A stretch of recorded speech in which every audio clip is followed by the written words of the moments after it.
నమస్తే విజ్ఞాన్ గారు. నమస్తే అండి. నాగబాబు గారు జగన్ గారి గురించి ఒక పోస్ట్ పెట్టారు. ఏమని పెట్టారు? ఎందుకని పెట్టారంటారు?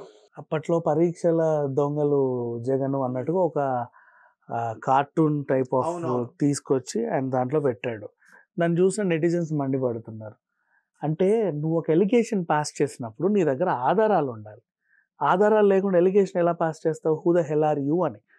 పోని మనిషి ఏదైనా చేస్తే నువ్వు దాన్ని చూసి దాన్ని విమర్శించు. నువ్వు చేసిన తప్పైతే తప్పని, కరెక్ట్ అయితే కరెక్ట్ అని చెప్పు. కానీ ఎలిగేషన్స్ పాస్ చేయొద్దు వితౌట్ అంటిల్ అండ్ అన్లెస్ నీ దగ్గర ప్రూఫ్ ఉన్నంత కాలం.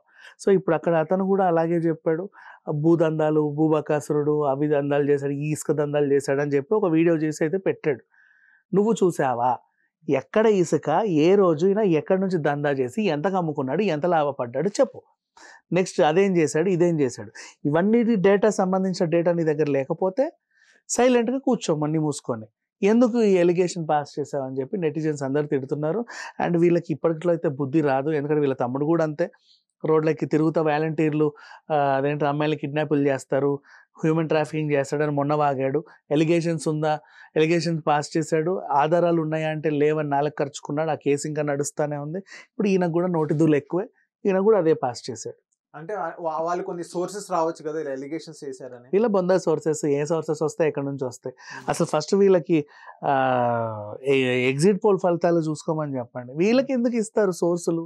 ఆయన కూడా అదే చెప్పాడు. నాకు నేషనల్ ఏజెన్సీలు కొన్ని నాకు ఈ సోర్స్ ఇచ్చాయి, వాళ్ళు వచ్చి పని కట్టుకొని తొక్కలో సోర్స్ నీకే ఇస్తారా, నువ్వేదో దేశాన్ని ఉద్ధరిస్తావని ఎందుకు ఇస్తారు? వీళ్ళకి అలా చెప్పుకు తిరుగుతారు అంతే. వీళ్ళకేం రావు సోర్సులు. జస్ట్ అంటే ఎలిగేషన్స్ ఊరికే పాస్ చేసి సంబరపడతా ఉంటారు, అంతమించి ఇంకేం లేదు. వాళ్ళ కింద ఉండే మనుషుల్ని రెచ్చగొట్టే ట్వీట్లు చేస్తా భ్రష్టు పట్టి రాజకీయాలకు భ్రష్టు పట్టించేలాగా ప్రవర్తిస్తారు వీళ్ళు అంతే. అంటే లైక్ ఎలా చెప్పను, రాజకీయ నీతి వీళ్ళకి తెలియదు, రాజనీతి అనేది వీళ్ళకి తెలియదు. సినిమాల నుంచి వచ్చారు కదా, రాజకీయం కూడా సినిమాలాగే ఉంటుందిలే అనుకున్నారు. మేము ఎన్ని చేయలేదు ఎంపీ క్యారెక్టర్లు, మేము ఎన్ని చేయలేదు ఎమ్మెల్యే క్యారెక్టర్లు, ఇది ఒక లెక్క అనుకొని ఉంటారు. ఎన్ని సినిమాల్లో వేయలేదు నేను ఎమ్మెల్యేగా, ఈ నియోజకవర్గం నాకు లెక్క అన్నట్లుగా భ్రమలో బ్రతుకుతున్నారు, కానీ రియాలిటీ వీళ్ళకి తెలియదు.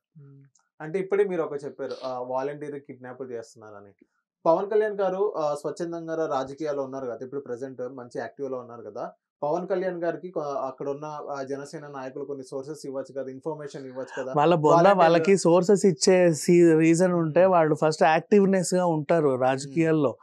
యూత్ వింగ్ అని, లేకపోతే ఆ వింగ్ అని, ఈ వింగ్ అని, జిల్లా కన్వీనర్ అని ఏవేవో పోస్టులు పెట్టుకొని స్వచ్ఛంద సేవలు చేస్తారు. ఈ అడ్డమైన గాసిపులు చెప్పరు. ఇవన్నీ అమలకల ముచ్చట్లు. ఇవన్నీ అక్కడ జరిగిందంట, ఇక్కడ ఇది జరిగిందంట అని అమలకల కబుర్లు కాదు.